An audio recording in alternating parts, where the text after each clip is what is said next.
237 আসনে বিএনপির প্রার্থী ঘোষণা, 3টিতে খালেদা জিয়া, বগুড়া 6-এ তারেক রহমান। ফাঁকা আসনগুলো দেয়া হতে পারে জোট নেতাদের। হোসেন খোকার 6ষ্ঠ মৃত্যুবার্ষিকী আজ, জনকল্যাণে হয়ে আছেন চিরঞ্জীব।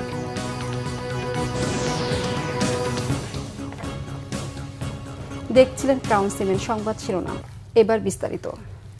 ত্রয়োদশ জাতীয় সংসদ নির্বাচনে 237 আসনে সম্ভাব্য প্রার্থী ঘোষণা করেছে বিএনপি। স্থায়ী কমিটির বৈঠক শেষে দলের মহাসচিব মির্জা ফখরুল ইসলাম আলমগীর এই তালিকা ঘোষণা করেন। নির্বাচনে 3টি আসন থেকে লড়বেন বিএনপি চেয়ারপারসন বেগম খালেদা জিয়া। একটি আসনে ঘোষণা করা হয়েছে দলের ভারপ্রাপ্ত চেয়ারম্যান তারেক রহমানের নাম। কিছু আসন খালি রাখা হয়েছে জোটের জন্য এবং সিদ্ধান্ত নিতে না পারায়। পরবর্তীতে বাকি আসনগুলোতে দলের সিদ্ধান্ত অনুযায়ী প্রার্থী ঘোষণা করা হবে। আহমেদ সরওয়ারের রিপোর্ট।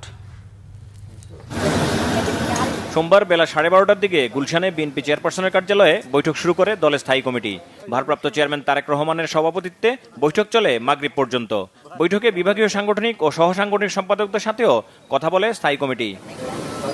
বৈঠক শেষে বাদ মাগরিব বৈঠকের বিষয়বস্তু সাংবাদিকদের জানান বিএনপি মহাসচিব। বলেন, সম্ভাব্য প্রার্থী তালিকা চূড়ান্ত করেছেন তারা। আমরা আমাদের সম্ভাব্য প্রার্থীদের নাম ঘোষণা করতে যাচ্ছি। এখানে আমরা বিশেষভাবে উল্লেখ করতে চাই যে আমাদের সঙ্গে যারা যুগপৎ আন্দোলন করেছেন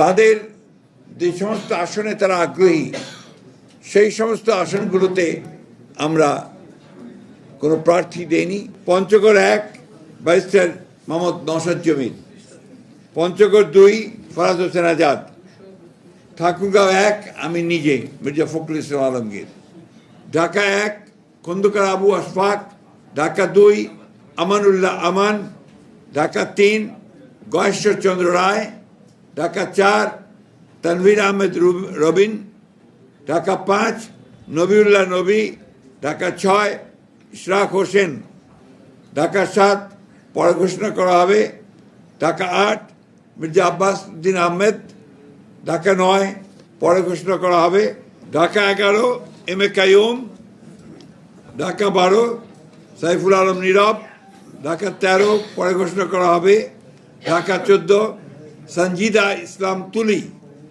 ঢাকা 15 শফিকুল ইসলাম খান, ঢাকা 16 আমিনুল হক, ভোলা 3 হাফিজউদ্দিন আহমেদ বীর বিক্রম, ভোলা 4 মোহাম্মদ নুরুল ইসলাম নয়ন, খাগড়াছড়ি আব্দুল ওয়াদুদ ভুঁইয়া, রাঙামাটি দীপেন